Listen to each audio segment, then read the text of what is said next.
you doing? Welcome to Shag's Shop. Hey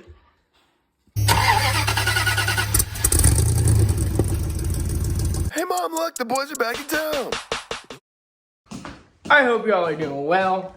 Today, it's gonna be a little bit different because we're in my garage. So, we're gonna be doing a little bit of work on the 4runner because we need a lot of maintenance. So it's probably gonna be it's probably gonna be 3 videos. So keep tuned on updates on it. But we're getting started on some other stuff tonight. So let's get in it. Today we're gonna be doing a little bit of valve cover gasket replacement. So your valve covers are under here and over here. Now to get to them, obviously we have to take off the upper intake, lower intake, and then the valve covers themselves. So this is a huge issue in the 4runner, and I've experienced this twice. I've already redone valve cover gaskets, make sure they're torqued to the right specs, this and that, Now, you'll smell it. You will smell it. That is the first thing you'll smell because the oil comes off of your valve cover and hits your exhaust manifold, and it stinks. But let me show you how to replace that. So if we go past the dog, we have just the kit from valve cover gasket. That's going to come with your gasket. That is going to come with your spark plug gaskets and your grommets. Your grommets are obviously going to go in between. Let me get down in there. They're going to go in between each screw right here. You can see it on the bottom there. And then the spark plug grommets are going to go in between there. And then the valve cover obviously goes underneath. So let's get this party started. And as we get some light on the situation, we're going to actually disconnect the hose right here with this 10 millimeter. And then we're also going to disconnect this hose right here with this 10 millimeter. Loosen it up. Bingo, bango, bang. And with that piece out, we can now move over to our intake, and I can show you a little bit better of what the valve cover gasket includes. So you got, I believe it's your YouTube video. Yee. Tanner's here, by the way. We got these bolts down here. You can obviously tell once it gets into focus, it's got oil and grime around it. And we're gonna replace those because they're gross and we don't like gross things and it destroys the truck. So, slowly but surely, next we're gonna go with the throttle body and taking these 4 bolts off, which I believe they're 12s. It'll slide off and you're gonna disconnect those. Ooh, if I don't die first, give it full throttle, and then you just slide that out. And then we'll get on to the upper intake. Well, now that we had those footer bolts off, obviously you can see what's connected. So you're gonna want to unplug everything. Make sure all your vacuum lines are unplugged, and then we'll get started on the intake. Lights! Golly, those look good! Back to my boring old 4runner. Always having all the fun over there. Well, we got the throttle body off. Obviously, you got these 2 on the bottom. These 2 hoses that you got to do, the hose in the back, these 2 plugs, and then you also have to pull out that coil pack because it gets caught right there onto the upper intake manifold. It got a little dark. We lost our LED tower thing, whatever. So we got the top of the intake off. Obviously, it's just your 2 bolts here. You got a bolt in the back. You got a bolt here. Excuse me, nuts on there, bolts there, bolt there, bolt there. Boom, bow. And then your vacuum line right there. And we're going to take off, I believe it's bolt back here, bolt there, bolt back here behind that one. And then we're going to take out the grounds on this side. And if your 4runner never cranks or like it just like completely loses power sometimes, check that, because we always want to check that, because Tanner and I found out that was a very large issue. But I'm going to pop this off and then we'll be right back. What are we grabbing, Tanner? Phillips bit. Oh, wait, hold up. We just don't want to. We don't want to show the people. Oh yeah. I don't know which video's coming out first. We'll figure it out. But back to my project. We got the intake off. Yeah, Terrence, switch over for me. I'm here. All right. So we got the intake off. Obviously, it's not too difficult. It's just a few hoses, a few bolts. It's kind of gross in there. I don't know if Tanner can get it for you. Let me get you a little bit more light. Boom! Yeah, it's kind of gross. A little dirt in there. But we're gonna clean it up a little bit. Tomorrow, I'm gonna do the valve covers tonight, obviously. And tomorrow, I'm gonna go get some cleaner. And usually, from what I've heard, STP is pretty good. So I'm probably gonna get some injector cleaner, just run it through. I haven't run any cleaner since I bought this truck. And I've done pretty much all the maintenance on it, except for inner tie rods. So, it definitely needs some love. And the valve covers are about to come off. Next step is pulling out the spark plug wires. So, of course, you'll have 3 on each side, and then you're also gonna pull out your coil packs. And once you get those out of the way, then all you gotta do is loosen up all the bolts that go around it. And then it's go time for the valve cover gaskets. And the gasket's gonna go underneath, obviously, the valve cover. And that keeps your cam, excuse me, your crankshaft now. Camshaft. Camshafts, yeah, dual overhead cams. So your cams are gonna be in where your valve cover is. That's your valve area-esque. And when the gaskets, when your engine's turning over, you got oil going everywhere. If the gaskets go bad, they come out. So these gaskets are known to loosen themselves off on the back because they get so hot, expand by the back. And that's where we're at. So Yeah, for some reason, I don't know if y'all can see it, but that manifold goes down and then straight across the back of the motor. Not a very good design on Toyota's part. And it heats it up. It's great, but it's not that great. Mm-mm. And I don't think, I can't remember if I have a shield on it or not. I'm pretty sure these come with the shield on it. I ain't getting under that look. But I'm not getting under that look either. We'll find out tomorrow. Yeah. But we're going to go ahead and get this off. So, check in just a little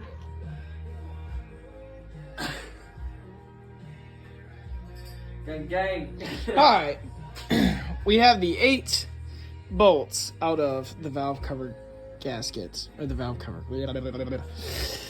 You got 2 on the bottom here, 1 in the corner, 1 in the corner, 1 in the corner up top, 1 in the corner up top, 2 in the middle there. So all we gotta do is peel her back. Now I'll be honest with you guys, I messed up. Yeah, I'm willing to be a man. Here, give this for the people. I'm trying to wire here. I messed up. How'd you mess up, Alec? You can, like we said, over time, they become loose, they become this and that. Well, I didn't use a ratchet to break any of these. I actually did them all by hand. So, Basically, what he's saying is they weren't tight at all. but we're already here, so we're going to finish off strong. I'm going to pop the right side off because that's usually what I like to start with. Did I miss one? I must have missed one. Well, Pause that right there and cut. either that or it's just stuck on there, which can happen. Ah! Oh, he got it. It was just stuck. Oh, my ear. Don't forget to take your oil cap off. No, I'm kidding.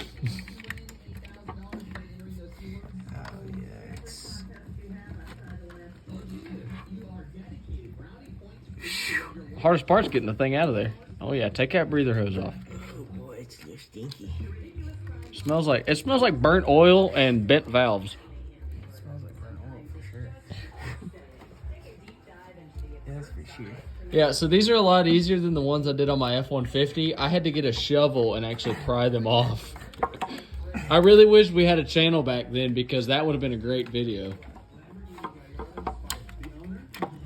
Yeah, it's kind of difficult because you gotta take it backwards. All right, I'm gonna pause y'all. I'm gonna help him get this thing. Oh, Harbor Freight, sponsor us. So we got it off.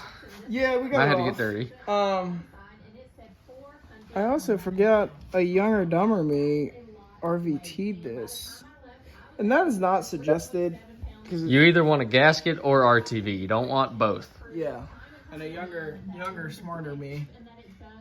I mean, it's clean. It is clean. That's You got some stuff to get off down here. I was about to say that's because I cleaned it a little bit last time. But obviously this is really dark. You can always clean the insides of them.